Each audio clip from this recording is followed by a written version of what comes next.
En 1892, dans la chaleur écrasante de Biskra, petite ville coloniale au bord du désert, 6 familles venues de Marseille, de Naples et de Constantine se préparèrent à franchir les hauts plateaux pour atteindre les terres promises de l'Oued Djedi.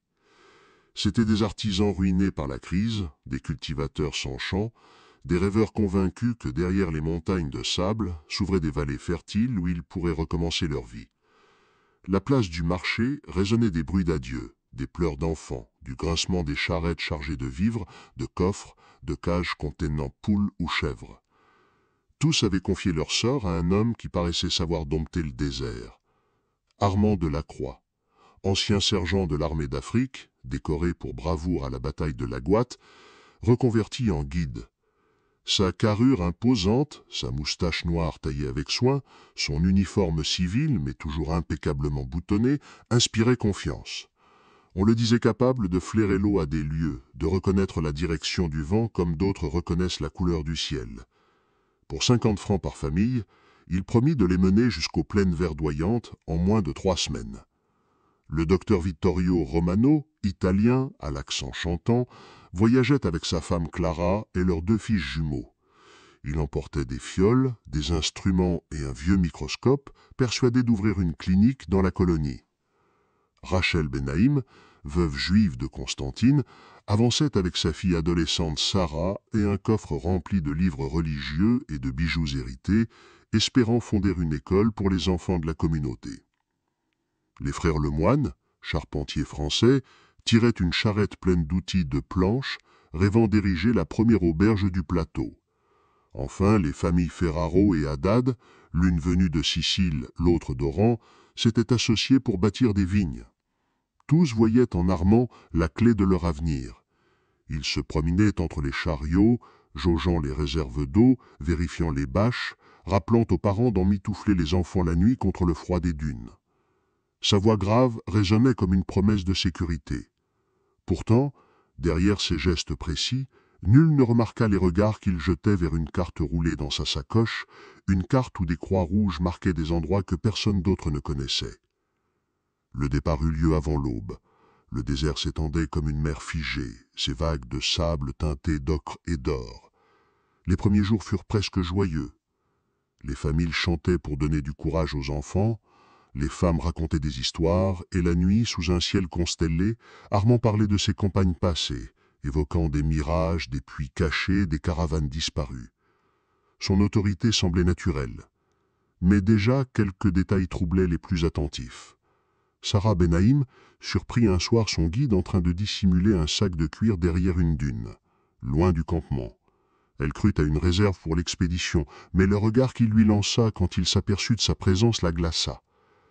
Michael Ferraro, jeune homme de 20 ans, remarqua aussi qu'Armand orientait la caravane non pas vers le nord-ouest, comme prévu, mais légèrement plus au sud, dans une zone de djebel pierreux où aucun itinéraire officiel ne passait. Quand il osa le lui dire, le guide répliqua d'un ton sec. « Les cartes sont fausses. Ici seul compte l'instinct. » La troupe lui obéit, car personne n'osait contester celui qui connaissait le désert. Le 4e jour, la chaleur devint écrasante. Les gourdes s'allégeaient dangereusement. Mais Armand paraissait toujours serein, affirmant qu'une source se trouvait à 2 heures de marche. Effectivement, ils atteignirent une petite oasis cachée, aux palmiers desséchés mais encore verts. Les familles crurent à un miracle et bénirent leur guide. Armand, lui, observait les visages épuisés avec une étrange intensité comme un marchand qui évalue une marchandise. La nuit suivante, tandis que le vent se levait, les dunes semblaient se déplacer autour du campement. Armand resta longtemps seul à scruter l'horizon, les mains croisées derrière le dos, comme s'il attendait un signal invisible. Au matin, il déclara qu'il connaissait un raccourci à travers une défilée rocheux qui leur permettrait d'éviter 5 jours de marche. L'annonce fut accueillie avec enthousiasme par certains, mais un silence inquiet pesa sur d'autres. Le docteur Romano pourtant hésita. Un raccourci dans ces montagnes, c'est risqué. Armand planta ses yeux sombres dans les siens et dit calmement « Si vous voulez vivre, faites-moi confiance. » Alors les charrettes s'engagèrent dans un corridor étroit entre 2 falaises noires. Personne ne le savait encore, mais chaque pas les menait plus loin de la route du salut et plus près d'un piège que seul Armand connaissait. Le 5e jour débuta sous un ciel de cuivre. L'air semblait chargé d'électricité, et les chameliers locaux croisés la veille avaient murmuré qu'une tempête approchait. Les familles, épuisées, ne virent d'abord qu'un voile gris à l'horizon. Mais Armand de la Croix s'immobilisa, fixant la ligne qui ondulait comme une mer en furie. Puis soudain, le vent se leva, hurlant entre les falaises. Le sable s'engouffra dans chaque fissure, fouettant les visages, mordant la peau comme 1000 aiguilles. Les cris des enfants se perdirent dans le tumulte. Les chariots, tirés par des mules affolées, s'entrechoquaient, certains se renversaient, déversant leurs caisses dans la poussière rouge. De la Croix hurla d'une voix que nul ne distingua vraiment. Il fallait avancer plus loin dans le défilé, là où, affirma-t-il, la roche les protégerait. Mais au lieu d'un abri, c'était un piège. Le canyon résonnait comme un tambour, amplifiant la fureur du vent. La nuit tomba en plein jour. On attachait les enfants aux charrettes pour ne pas les perdre, on se couvrait le visage de tissu, on priait à voix basse. La vieille Rachel Benaïm serrait sa fille contre elle, répétant des psaumes, tandis que les frères Lemoine tentaient de dresser des toiles de fortune qui s'arrachaient aussitôt. Le docteur Romano, les yeux rougis, suppliait qu'on s'arrête, qu'on trouve une grotte, mais Armand répétait « Encore quelques pas, encore un détour ». Quand enfin la tempête sembla s'apaiser légèrement, ils découvrirent qu'ils étaient enfermés dans une gorge étroite, les parois si hautes qu'elles masquaient le ciel. Le sable, au lieu de s'éparpiller, s'y accumulait, formant des dunes qui bloquaient l'entrée. La caravane n'avait plus d'issue. La panique gagna les familles, les provisions se gâtaient, couvertes de sable, l'eau se réduisait à quelques outres qu'on rationnait à la goutte près. Les enfants déliraient de soif. Armand, lui, paraissait étrangement préparé. Il sortait de son sac des dattes sèches, un peu de viande salée, une outre qu'il prétendait avoir remplie à l'oasis précédente. Michael Ferraro, fiévreux, observa. Ses réserves ne diminuent jamais. Mais son père, abruti par la fatigue, lui ordonna de se taire. Le 2e jour d'enfermement, la tension monta. Les frères Lemoine proposèrent de grimper aux falaises pour chercher une sortie, mais Armand s'y opposa avec une violence inhabituelle, déclarant que se séparer était un suicide. Ses yeux brillaient d'une dureté glaciale. Sarah Benaïm remarqua qu'il disparaissait parfois derrière un rocher et revenait toujours avec du bois sec, comme s'il connaissait des caches. Elle osa le dire à sa mère, mais Rachel, épuisée, secoua la tête. « Sans lui, nous mourrons. » Mais l'angoisse grandissait. Le 3e soir, les familles, affamées, brûlaient déjà des morceaux de chariot pour garder un peu de chaleur dans l'air glacé du canyon. Armand annonça alors qu'il avait aperçu de la fumée au loin, signe d'un campement ou de trappeurs. Il se proposa de partir seul, promettant de revenir avant le coucher du soleil. « Gardez les feux allumés, protégez les enfants, et si je ne suis pas là demain, allumez 3 colonnes de fumée, je vous retrouverai. » Personne n'osa s'y opposer. Les mères le suppliaient de revenir vite, les hommes lui confiaient leurs dernières espérances. Il serra quelques mains, regarda longuement Sarah Benaïm, puis s'éloigna avec son cheval et un petit sac. Sa silhouette se dissipa dans les nuages de sable. Les familles attendirent. La nuit passa dans les gémissements et les sanglots. Le matin se leva sur un silence lourd. Il ne revint pas. Le soleil monta, les ombres s'allongèrent, et toujours aucune trace de Delacroix. Alors Martha Haddad, la plus âgée du groupe, prononça des mots qui résonnèrent comme un glas. « Il ne reviendra pas. » Une peur glaciale remplaça l'espérance, et chacun comprit au fond de son cœur qu'ils avaient été menés non pas vers la survie, mais vers la mort. Une semaine plus tard, à l'aube, un cavalier solitaire se présenta aux portes de la garnison de Biskra. Sa chemise en lambeaux, son visage couvert de poussière et ses lèvres fendues témoignaient d'un long supplice. Il s'effondra aux pieds du capitaine Lefebvre, balbutiant d'une voix rauque « Ils sont morts, tous morts, les bandits !» On le reconnut aussitôt. C'était Armand de la Croix, le guide respecté, revenu seul de la traversée maudite. Dès qu'il eut repris quelque force, on le fit asseoir dans le bureau du capitaine.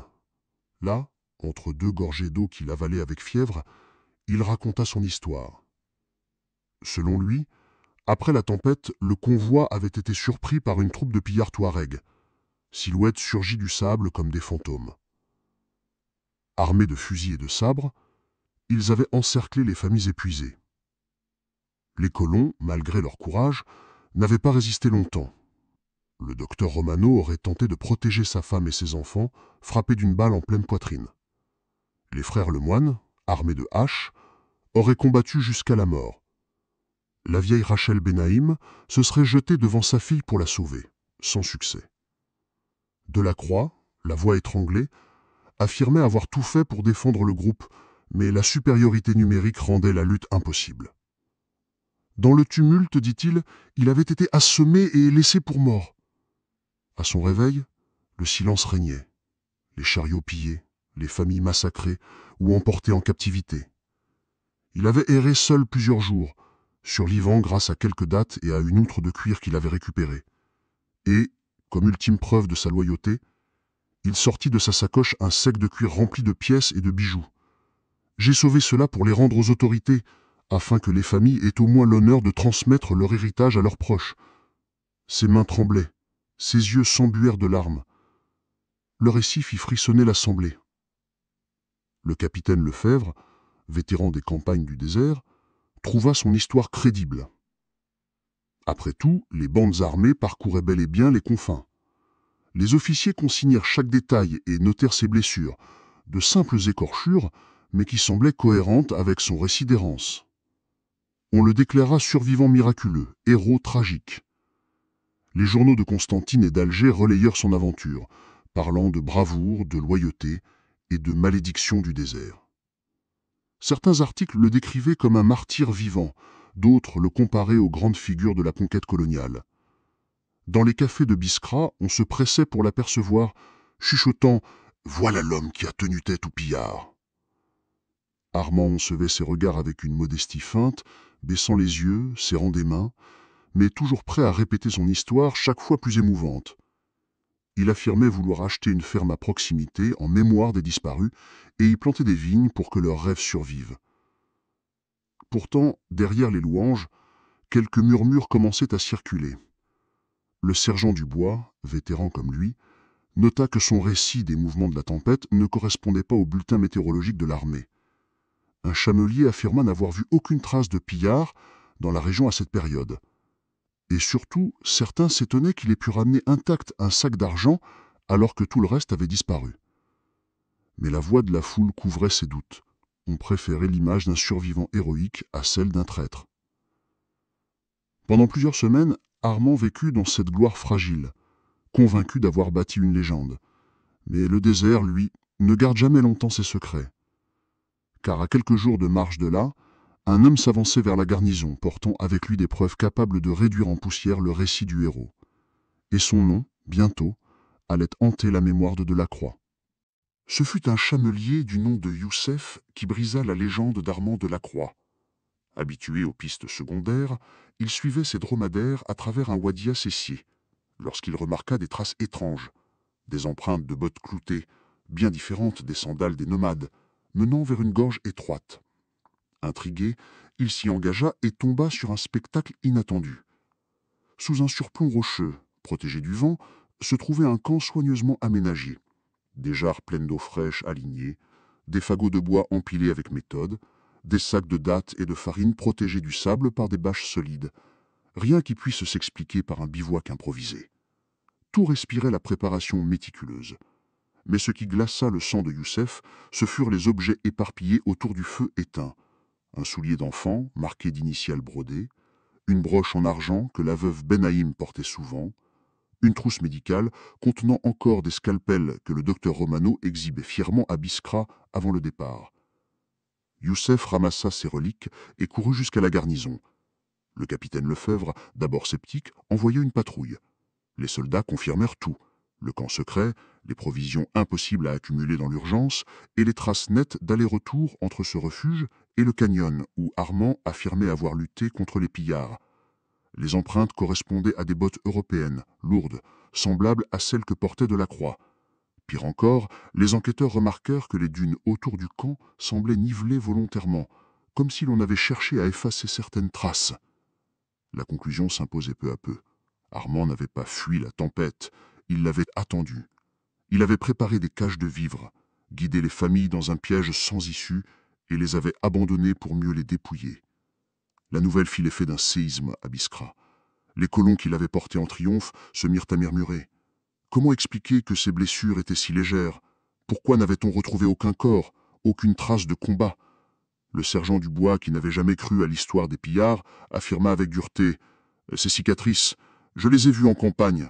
Ce sont des éraflures de marcheurs, pas les plaies d'un homme assiégé. » On perquisitionna alors la petite maison que Delacroix avait louée aux abords de la ville.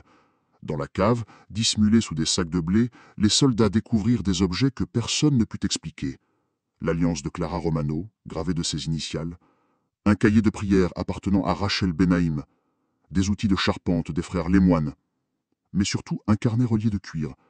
Ces pages jaunies contenaient des notes froides, presque militaires.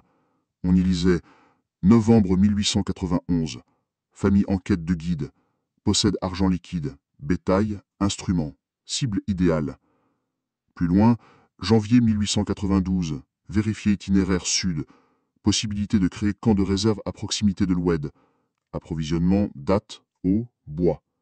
Enfin, quelques jours avant le départ, la tempête annoncée servira de couverture, maintenir confiance jusqu'au canyon, empêcher toute tentative de fuite, prévoir restitution partielle des fonds pour crédibilité.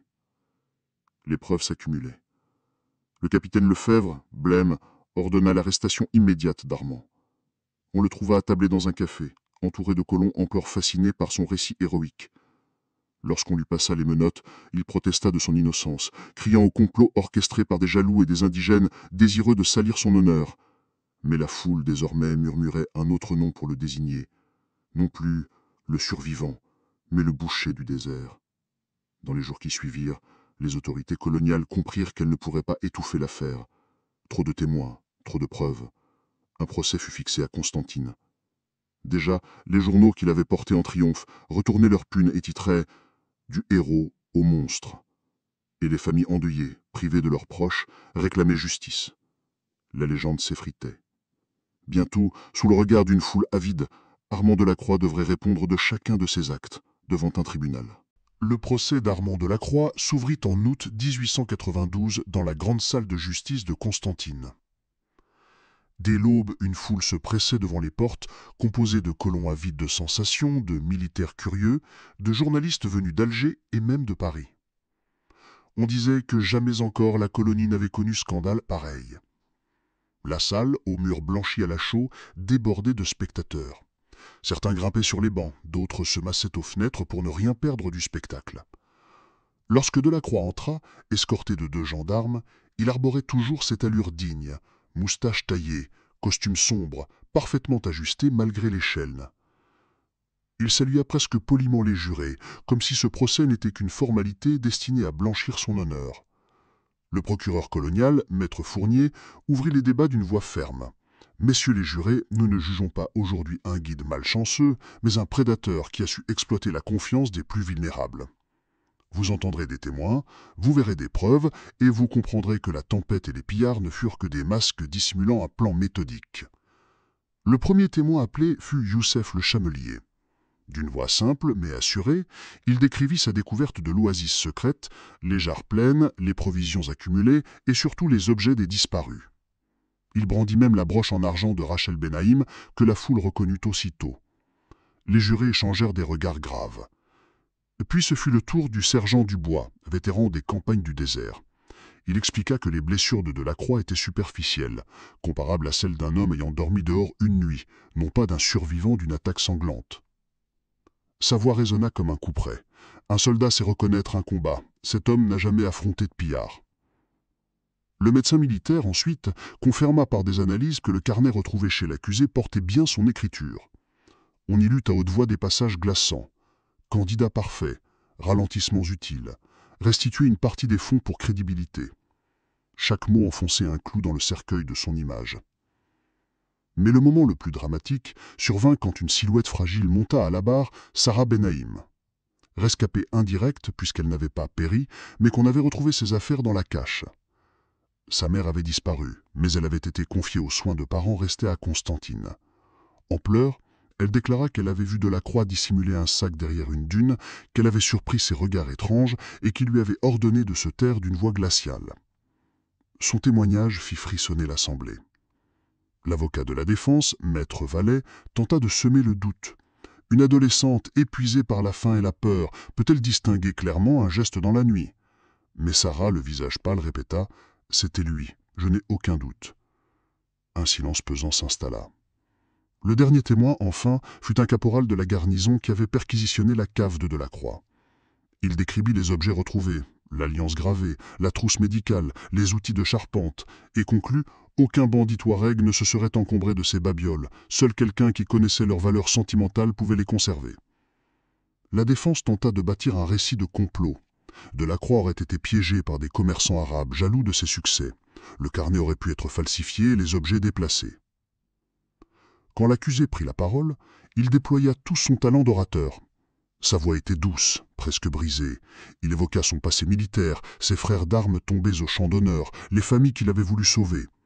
Il affirma avoir porté les enfants dans ses bras pendant la tempête, avoir supplié les pillards de le laisser la vie sauve. Des larmes perlèrent à ses yeux. Une partie du public fut émue. Mais le procureur Fournier, implacable, l'interrompit. « Alors, monsieur Delacroix, comment expliquez-vous vos propres notes annonçant la tempête avant son arrivée? Comment justifiez-vous que vos bottes aient laissé leurs empreintes dans le sable de la cache? Comment justifiez-vous les alliances, les souvenirs, les outils retrouvés dans votre cave ?» Chaque question frappait comme un coup de marteau. Delacroix balbutia, protesta, parla de faux, de jalousie, de vengeance, mais son masque s'effritait. À la fin de l'audience, les murmures de la salle avaient changé. On ne voyait plus en lui le survivant héroïque, mais un manipulateur froid, un marchand de mort qui avait su vendre la confiance pour ensuite trahir. Le procès dura encore plusieurs jours, mais l'issue semblait inéluctable.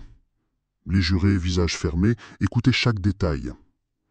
Et chacun sentait que bientôt tomberait la sentence, la plus lourde que la justice coloniale puisse prononcer. Le verdict tomba un soir d'août, alors que le soleil ensanglantait les murailles de Constantine. Après 3 heures de délibération, les jurés revinrent, visage grave. Le président du tribunal se leva et prononça d'une voix solennelle.